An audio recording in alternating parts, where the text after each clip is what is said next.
O atropelamento. Um caso de atropelamento. Mariotti Alcântara pegou o carro e saiu, riscando o asfalto. Estava atrasado, teria de chegar à cidade de Farroupilha por volta das 8 horas e já passava das 7.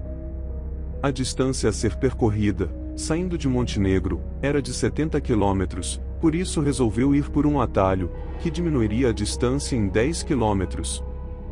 Passava pela estrada de chão batido, que lhe permitia encurtar o percurso e, como estava atrasado, dirigia a mais de 60 quilômetros por hora. Quando ia entrar em uma curva, reduziu de marcha para manter o carro acelerado. De repente surge em sua frente a figura de uma mulher velha, que, naquele momento, atravessava a estrada. A batida foi inevitável, a mulher levantou o voo com a batida e passou, pelo lado esquerdo do carro, alta do chão. Completamente aturdido, não parou o carro, diminuiu a marcha, se debatia entre duas opções, parar e dar atendimento à vítima ou continuar ignorando o ocorrido. Foi dominado pelo instinto de autopreservação e continuou a viagem. Pensava, algum dia todos nós morreremos, essa é a lei da vida, imposta pelo universo, e nada podemos fazer a respeito. Ao chegar à estrada principal que o levaria a Farroupilha, parou e foi verificar o estrago que o atropelamento havia causado no carro. Examinou e não encontrou nenhum dano, pensou, certamente a batida foi no para-choque e este resistiu o impacto condignamente. Nesse momento é que ele caiu em si, havia cometido um crime, atropelar alguém e não lhe prestar socorro. Sentiu um ardor no estômago e o suor começou a brotar por todos os poros enquanto sua fisionomia empalidecia. Chegando ao seu destino, envolveu-se no trabalho, não tendo tempo sequer para pensar no ocorrido. À noite retornou sem tomar o atalho, aquela cena se apresentava em sua mente, via a batida e a mulher passar por cima do capô do carro. Um calor causticante, iniciando em seu estômago, subia até sua face, o suor brotava de seu corpo inteiro. Ao chegar em casa, taciturno, sua mulher notou que algo de errado lhe havia acontecido, mas se ele não o quisesse falar, respeitaria seus sentimentos, resignou-se a lhe perguntar: "Posso lhe ajudar em alguma coisa?" "Não, está tudo certo. Estou apenas cansado, o dia foi aterrador." Tomou banho, olhou-se no espelho, a sua impressão foi de medo, de um medo semelhante ao mirar alguém que praticara uma ação enorme e monstruosa. Jantou e foi logo se deitar. Dormiu o sono do cansaço e após 3 horas de sono, despertou banhado em suor, sonhara com o acidente que a velha havia morrido. Sua mulher ao seu lado dormia tranquilamente. Levantou-se e foi para a sala de estar, ligou a televisão, não achou nada que prestasse, desligou-a e ficou ali com seus pensamentos. Sua consciência o acusava do crime cometido, jamais esqueceria o acontecido.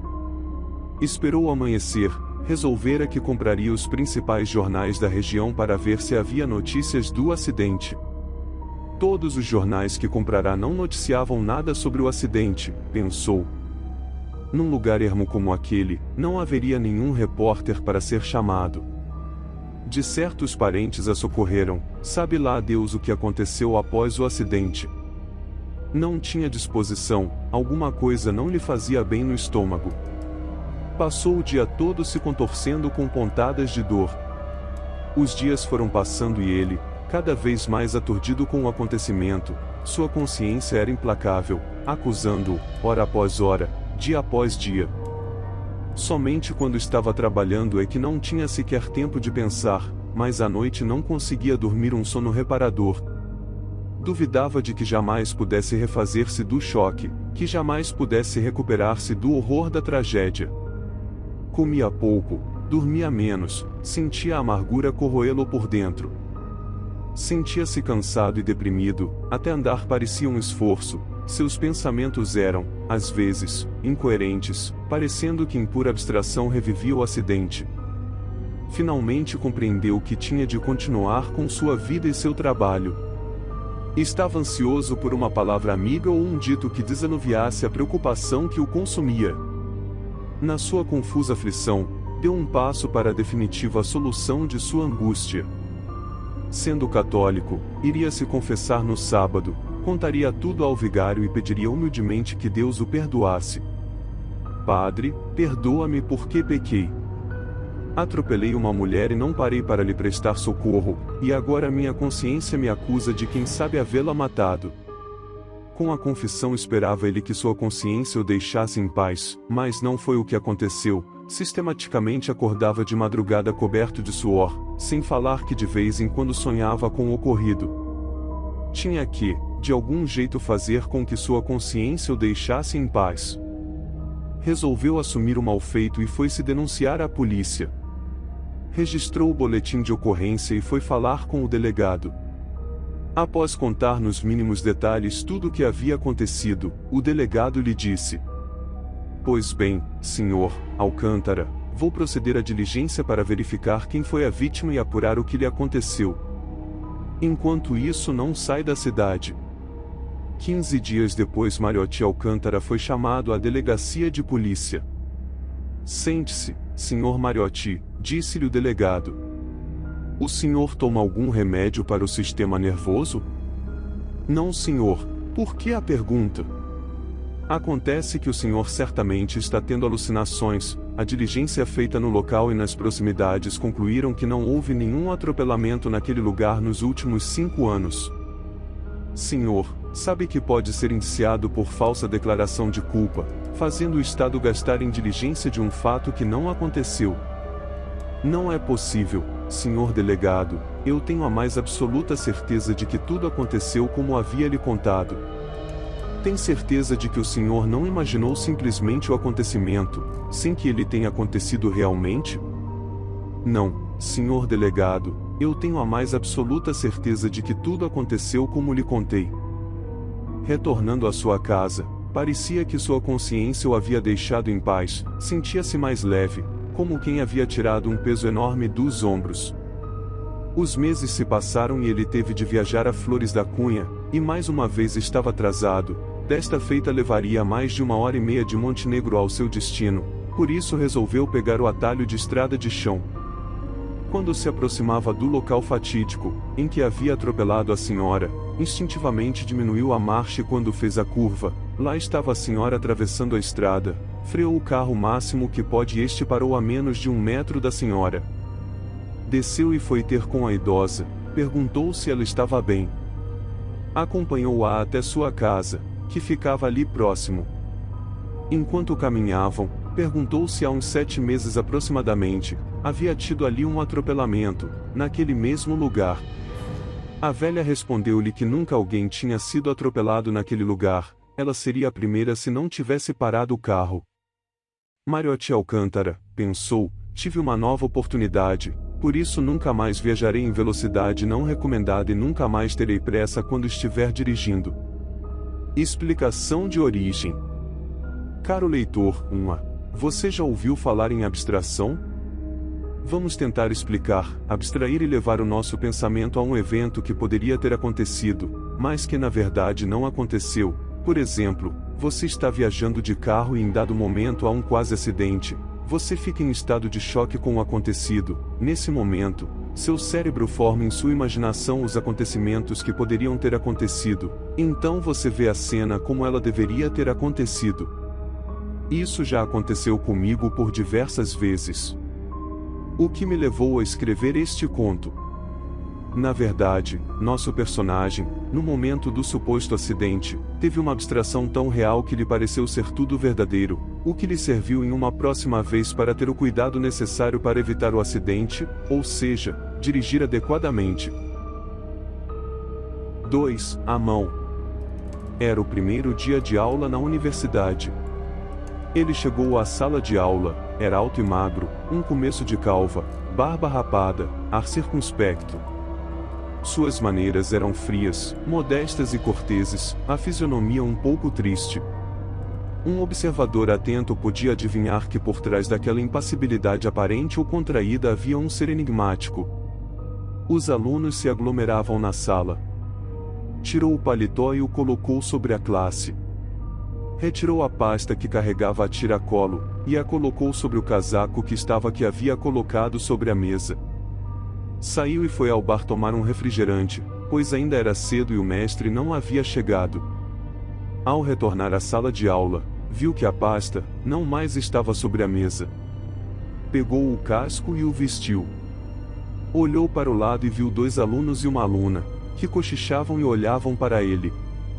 O que estava no centro da classe, um homem aparentando seus 20 e poucos anos, nariz longo, fino e agressivo, 2 olhos castanhos e brilhantes, muito aproximados sob espessas sobrancelhas, boca de lábios finos, faces exibindo uma barbicha rala de cor de fogo com fios de mais de 2 centímetros, tudo nele indica um caráter agressivo e de poucos escrúpulos. Abaixou-se com os pés, movimentou alguma coisa, ou cutucou o colega do lado. A aluna que estava à direita da classe olhou para ele e sorriu, exibindo um grande piercing no lado direito do lábio inferior. O que estava à direita, um mulato claro, de olhos negros com a noite sem luar, levantou e quando ia saindo foi impedido pelo dono da pasta desaparecida, que lhe disse: "Espere, você tem de saber de uma coisa muito importante, eles vocês 3, devem prestar atenção no que vou falar, pois o farei uma única vez. A pasta que coloquei sobre esta mesa e que desapareceu, pertence a Mohammed Alaika, vizir de um clã iraniano. Se ele não a recebê-la até amanhã às 9 horas, serei obrigado a dizer-lhe que a pasta foi roubada e que vocês sabem informar quem a roubou, uma vez que estavam aqui quando ela desapareceu." O barbicha que ocupava a parte central da classe, disse: "E o que é que eu tenho com isso?" "Talvez nada", disse o homem da pasta, "há apenas que para ladrões, o vizir manda cortar a mão esquerda. É um processo simples, a mão do ladrão é colocada sobre uma pedra e com um golpe de facão é decepada."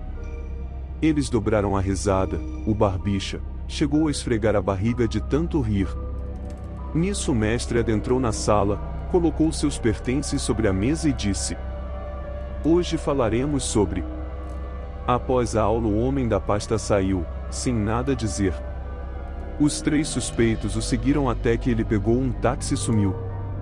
O barbicha, o líder do pequeno grupo, disse: "De onde saiu esse cara? Nunca o vi antes, será que é um novo aluno?"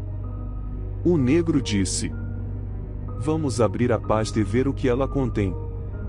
Esperem aqui que vou pegá-la no banheiro." Logo o negro voltou trazendo a pasta.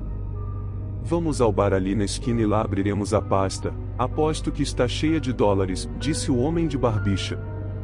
A mulher, referindo-se à pasta, disse: "Devemos estabelecer como será a divisão de tudo o que estiver dentro dela. Acho que devemos repartir em 3 partes iguais, o que acham?" "Não concordo", disse o barbicha, "eu tive a ideia de roubá-la e esconde-la no banheiro, portanto devo receber no mínimo a metade do seu conteúdo. Eu fiz o trabalho braçal de levá-la, esconde-la e depois buscá-la, eu tenho de receber a metade de seu conteúdo", disse o negro. "Sem haver um consenso não podemos abrir a pasta", disse a mulher. "Eu acho que devemos repartir em 3 partes iguais." "Eu não abro mão da metade do seu conteúdo", disse o barbicha. "Eu também não abro mão da metade de tudo o que tiver dentro dela", disse o negro. Os 2 começam uma discussão que termina em agressões físicas, até que o barbicha pega a pasta e a levanta para atingir o negro, este escapa e a pasta bate violentamente na mesa de pedra e se abre. Em seu interior havia uma mão seca que fora cortada com um facão. 3. Vazio. O silêncio não é quieto, é barulhento. É um rugido ensurdecedor.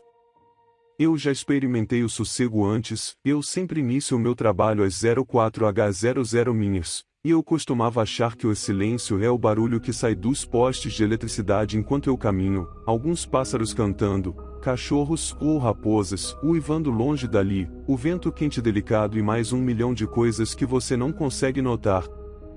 Silêncio não é nenhuma dessas coisas, silêncio é a falta até mesmo dos barulhos mais minimizados, e o silêncio precisa ser notado. Eu estava indo até meu escritório quando o senti. Era uma manhã fresca, então eu decidi não usar casaco, logo pude sentir o frio envolvendo meu tronco calmamente. Abracei meus próprios braços enquanto eu caminhava, Eu não estava atrasado ou distante demais de casa, eu poderia facilmente ter retornado para pegar o meu casaco, ou uma jaqueta, mas eu sentia como se não devesse. Não sabia o motivo disso, mas continuei apenas caminhando e encarando a rua, um pé na frente do outro. Estava escuro, mas não certo. Sem barulho vindo dos postes de energia ou qualquer janela e carros não passavam perto de mim, nada além do lento e assustador brilho da manhã. Depois de 15 minutos caminhando, me encontrei no final da rua. Eu podia ver o prédio em que eu trabalhava, meu destino naquela manhã, mas o lobby estava vazio e escuro. Pensei que talvez pudesse ter sido uma queda de energia e voltei a caminhar na direção dele rapidamente. Enquanto eu andava, meus passos pareciam ficar cada vez mais altos, ecoando de forma irritante, deixando um rastro de barulho atrás de mim. Senti meu coração bater mais forte, como se acompanhasse o som dos meus pés, o ar ficando cada vez mais frio, e antes que eu pudesse notar, estava correndo. Alcancei as portas de vidro, mas elas não se abriram automaticamente, fazendo com que eu tivesse que procurar pelo meu cartão e assim que o senti pressionado contra a minha perna, em um dos meus bolsos, o tirei de lá. Passei o objeto pelo mecanismo, mas nada além de um simples clique aconteceu. Decidi correr o cartão novamente pelo mecanismo e frustrado pela falta de resposta, acabei repetindo o movimento mais vezes do que eu poderia contar. Claro que não vai funcionar. E eu não queria ficar lá parado sozinho, o horário não me era favorável. Apoiei-me no vidro e tentei enxergar através dele, correndo meus olhos por toda a extensão do local, mas não havia ninguém lá, nem mesmo um zelador ou um guarda. Demorei em me convencer de que o prédio estava vazio e encarei o lobby escuro por mais alguns segundos, mas não havia nada. Nenhum som. Sentei-me ao chão observando enquanto o sol ficava cada vez mais forte. O dia me trouxe um alívio instantâneo, era mais quente, pelo menos, e o fato de que eu conseguia enxergar a estrada quase toda de onde eu me localizava fez-me sentir um pouco melhor. Mas as sombras rígidas se moviam no chão de forma assustadora e os prédios ainda pareciam vazios demais. O céu estava completamente azul, e durante todo o tempo que eu fiquei sentado ali, provavelmente por uma hora, só pude ver uma única aeronave, que de longe parecia apenas uma nuvem solitária. Não havia carros nas ruas. Os prédios estavam vazios.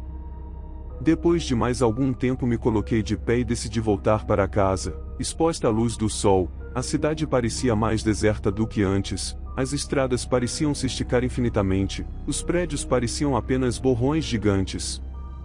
Eu nunca havia feito esse trajeto durante o dia. Sempre chegando tão cedo e indo embora tão tarde.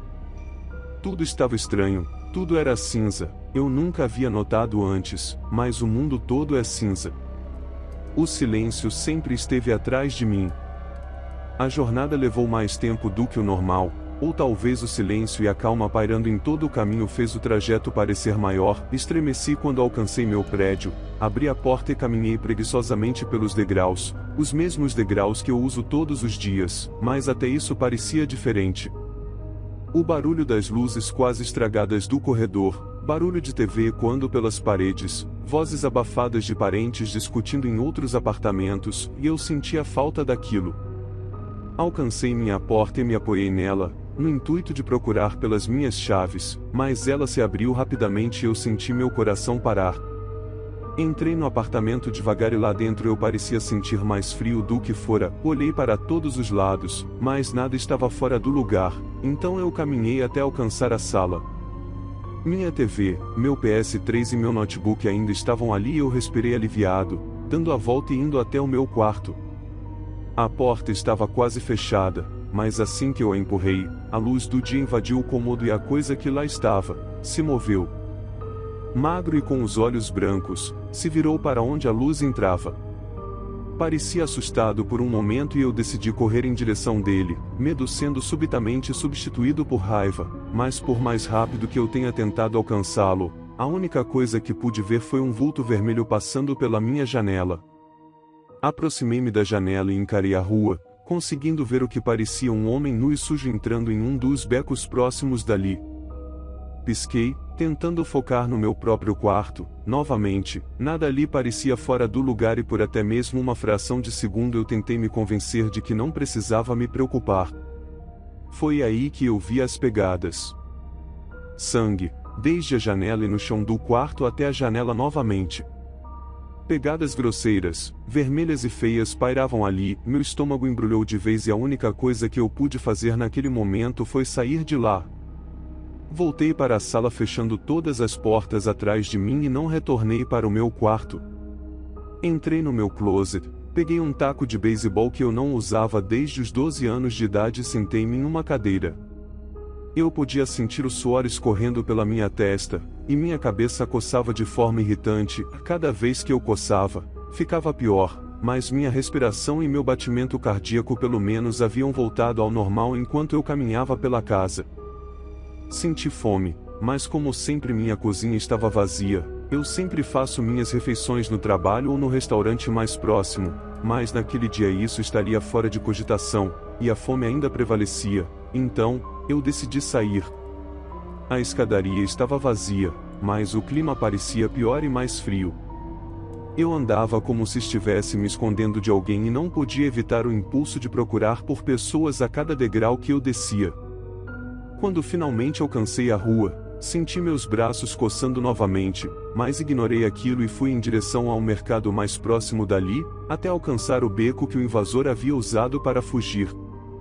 Havia algumas pegadas ali, mas nada comparado com as que repousavam no meu quarto.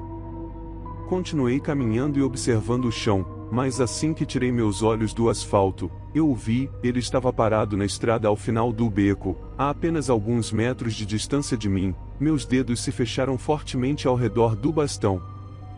Pensei ter visto algo no canto dos olhos, atrás de mim dessa vez. Havia mais de um ali, o que me fez desistir de persegui-lo. Eles não viriam atrás de mim. Corri até parar em frente ao mercado. Estava fechado, claro, mas eu bati o bastão contra o vidro da porta sem pensar duas vezes e entrei ali, indo em direção à comida. Eu sentia tanta fome que não podia esperar mais. Abri um saco de Doritos e dentro dele se localizava uma poeira branca e fina. Joguei o saco fora e abri outro. A mesma coisa estava dentro. Fui em direção a chocolates, bolos e biscoitos, mas todos estavam iguais. Nada além de poeira. Meu estômago parecia ter vida própria de tanta fome e eu deitei no chão, rolando de um lado para o outro enquanto uma tosse doentia tomava conta dos meus pulmões. Tudo parecia girar. Que merda estava acontecendo? Onde estava todo mundo? Tossi até sentir o gosto de sangue na minha boca. Minha pele coçava freneticamente e nem se eu tentasse ignorar aquilo adiantaria. Tentei me controlar, sentando-me no chão e encarando nada enquanto minha respiração se normalizava mais uma vez, até ouvir nada além do silêncio. O silêncio, e então, um arranhão. Eu parei incrédulo. Aquele era o primeiro som que eu escutava no dia, quero dizer, que não havia sido feito por mim. Arrastei-me até o barulho. Estava vindo do outro lado da loja, mas eu tentei ser o mais silencioso possível. Aproximando-me de uma das prateleiras tentei ver quem ou o que estava ali, e pegadas vermelhas ocuparam a minha visão. De repente o barulho parou e eu olhei para cima, acompanhando o som de respiração que pairava ali, levantando-me rapidamente e apontando meu bastão para qualquer direção. Um deles correu pela porta e eu corri atrás dele. Consegui vê-lo quase que perfeitamente enquanto ele caminhava até o outro lado da rua. Eles não eram humanos. O corpo era o mesmo, mas não havia pele. Apenas músculo e sangue, sangue em todo lugar, escorrendo pelos dedos, melando o chão. A figura havia parado ali, do outro lado e continuava a me encarar. Eu podia ver os olhos, redondos demais devido à falta de pele, não havia cílios, ou pálpebras. Dei um passo à frente e a coisa deu um passo para trás, balançando sua cabeça. Dei outro passo e a coisa virou e saiu correndo rapidamente. Corri até onde o havia visto, mas ele não estava mais ali. Eu sentei no chão. O sol estava bem acima de mim. Não sei por quanto tempo sentei ali, mas nada se moveu. O sol continuava vívido no céu e as sombras corriam harmoniosamente no asfalto. Continuei coçando meus braços, nem pude notar quando eles começaram a sangrar. Enquanto isso o dia passava e o clima só piorava, mas eu não queria me mover. Estremeci por causa do frio e encarei a rua ao meu lado. Lá, as figuras estavam paradas e pareciam me encarar por muito tempo. Meu coração se desgovernou novamente e eu tentei me sentar de forma mais ameaçadora, ainda me coçando, meu pulso dessa vez, e eles não se moviam, nada se movia, estava frio, mas eu suava muito, meu corpo inteiro coçava, e partes das minhas roupas estavam vermelhas por causa do sangue. Quando eu olhei para o lado novamente, percebi que apesar de todos estarem ali, apenas um deles caminhavam até minha direção. Enquanto ele se aproximava, eu podia vê-lo melhor, era idêntico ao outro, apenas músculo e sangue, como se fosse uma ilustração tirada de um livro de biologia. Parou bruscamente e me encarou, assim como o outro havia me encarado anteriormente. Eu estava assustado demais para me mover, eu estava com frio e me coçando mais do que nunca. Eu nem notei que já estava quase que completamente nu, apenas continuei me coçando. Quando a coceira parasse, talvez eu pudesse me mover novamente. Talvez eles me deixassem em paz. Eu praticamente arrancava pedaços de mim mesmo naquele momento, mas a dor era boa. Fez com que eu me sentisse livre. E aí, sobreviveu e chegou até aqui?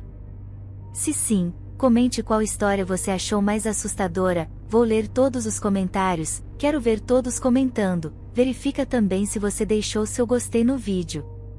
Infelizmente o vídeo vai chegando ao fim, nos reencontramos amanhã, um forte abraço, e tchau tchau.